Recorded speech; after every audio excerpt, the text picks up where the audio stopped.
We have finally reached the end of the college football regular season, which means that everyone's trying to figure out who those 4 lucky teams are that are going to play in the college football playoffs. Well, you guys sent me in some questions about why the systems are the way they are and do they need to change. And I felt like your questions were way too good for me just to talk about them myself. So I invited someone on to help me discuss your hot button questions about the college football rankings. So make sure to give this video a thumbs up or a thumbs down because it's your thumb, and let's go ahead and get into it. One of the biggest controversies you have in the college football playoffs is it's not fair to people that aren't in SEC and ACC, all those things. So do you think that a non-Power 5 can make it? Obviously this year Cincinnati is the favorite, and unfortunately, unfortunately or fortunately for them, they will no longer be a non-Power 5 soon. But do you think the way it's set up that non-Power 5 should, or Cincinnati can change that this year?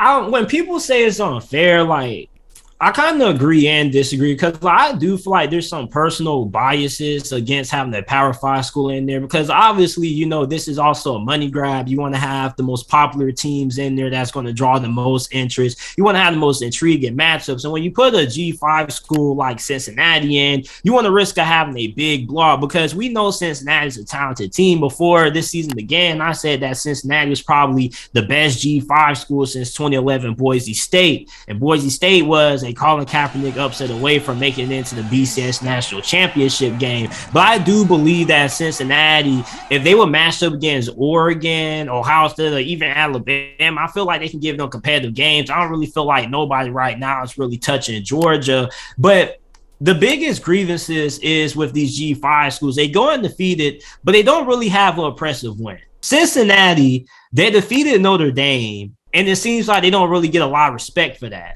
And remind you that this is a Notre Dame team that right now that Brian Kelly is probably coaching out of his mind right now, because this is a Notre Dame team that is far from a top 10 team right now, but you know they're still in it, you know, and even they have a shot at getting in on outside looking in if a lot of chaos happens. But Cincinnati was kind of hoping that, you know, beating Indiana, which a lot of people had ranked inside the top 25, because we know about the Cinderella run they kind of had last year, and they haven't really been that good this year. So you kind of beat them, you're kind of hoping they're going to be a little bit better. Notre Dame still inside the top 10, but Cincinnati was kind of hoping for a little bit more assistance from the American Athletic Conference, because the American Athletic Conference has kind of been a Power 5 conference, in my opinion. I feel like the American has been better than the Pac-12, because normally the American has like 2 or 3 good teams who are normally ranked, you know, in the top 25. This year, you had SMU, who was ranked at one period in the AP poll, but then they lost. You got Houston currently ranked inside the top 25. So for Cincinnati, you need to make sure that Houston is ranked inside this college football playoff poll by the time you play them in the American Athletic Conference Championship game in the next couple of weeks. Do you think that the college football, because personally I think that as anything, especially the amount of money that's around the pomp and circumstance of college football, is that money drives everything.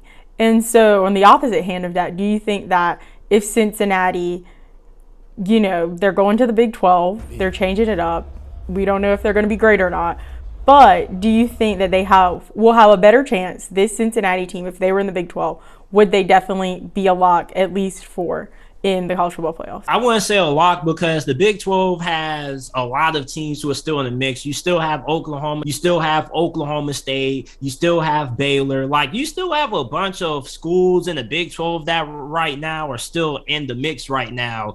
And even if you do join a Power 5 conference, like, there's still no guarantee that you're going to get in, because let me give you a prime example. Wake Forest was undefeated. They're in the ACC. The ACC has been down this year, and Wake Forest has kind of been viewed upon by the committee as a G5 school, even though they're in a Power 5 conference. So regardless of if you're in a Power 5 conference or a G5 conference, if you're not playing a good amount of ranked teams, you still have to be able to make sure that you have those dominant victories. And on top of that, you also got to make sure that you're able to play at least 2 or 3 quality opponents. Like, everybody gets mad at Alabama, Georgia, because they schedule a bunch of cupcakes.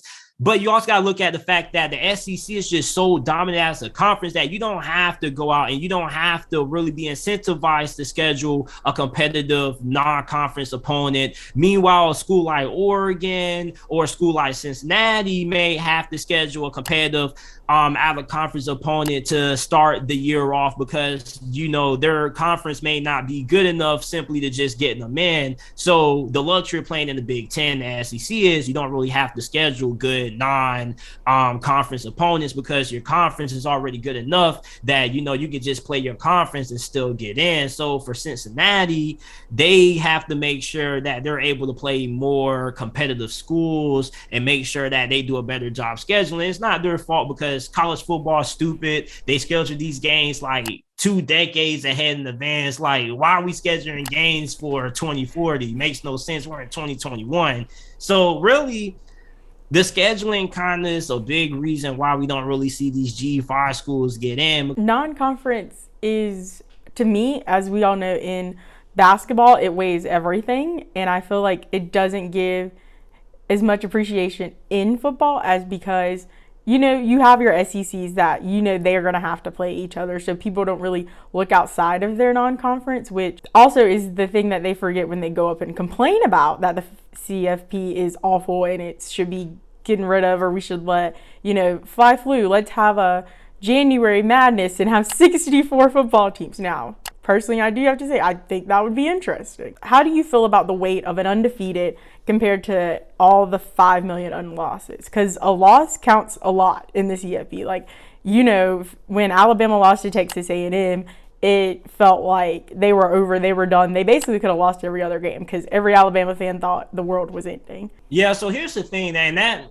that's the benefit of playing in a strong conference like the Big Ten or the SEC, because you can have one loss against Texas A&M, but they dominated Ole Miss. This is an Ole Miss team that right now is ranked inside of the CFP right now, currently at 12. So you dominate them, and then if you're able to beat Georgia, you're in. So even if you have one loss, like if you have one loss, but you're still able to handle business against quality opponents, you can still get in. And on top of that, if you win your conference, that puts a cherry on top. Now, what makes things a little bit interesting is that, okay, what if Bama loses to Georgia competitively in the SEC championship game? Then you have to try to make the argument and say that they deserve to be the first 2-loss team to ever get in. And that's where things get kind of dicey, because then you're going to have to put them over maybe a 1-loss Big Ten champion, maybe an undefeated Cincinnati. So that's kind of hard to do, but that's the benefits of playing in a competitive conference with a lot of good teams, because you have a little bit more margin for error. You can lose one game, but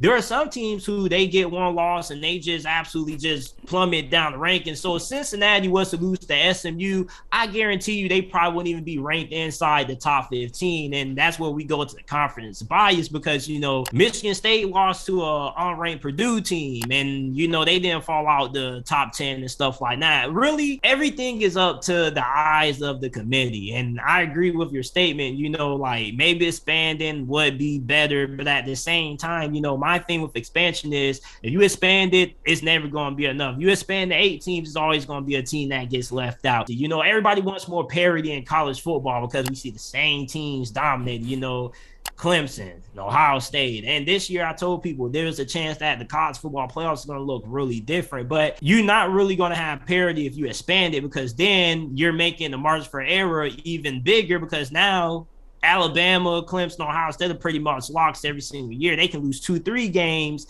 and still get in. So the only thing really keeping those teams from really dominating every single year is the fact that what you mentioned, one loss is very big. Even Michigan is ranked higher than Michigan State, and Michigan State beat Michigan. So I feel like when it comes to the college football playoff committee, we need a little bit more things. Like Joe Klatt was on the herd. There's some errors in this committee ranking, and like always, we fixate on the top 4, 5, and 6, and that's like the right hand in the magic trick. Look at this. Yeah, hey, look over here, look over here. What you don't know is that this committee is not just taking resumes and saying, oh, what do they do? They're also making the resumes.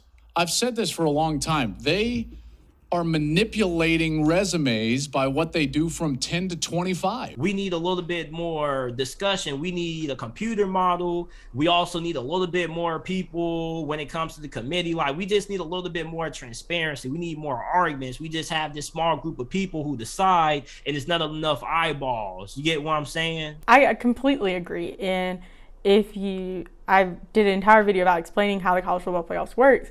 And if you look at it, it's literally like the athletic director of Oregon is the chairperson, and the student body president is at Oklahoma is like the next person. I'm like, how is this fair? Like, the rats are running the race. Like, I don't understand. So yeah, they need something else. I don't know what they need, but whatever they're doing is not working, which is causing so much hoopla every year about it. Should they consider conferences? Should they, be like, we can't have more than one SEC team, we can't have more than one ACC team?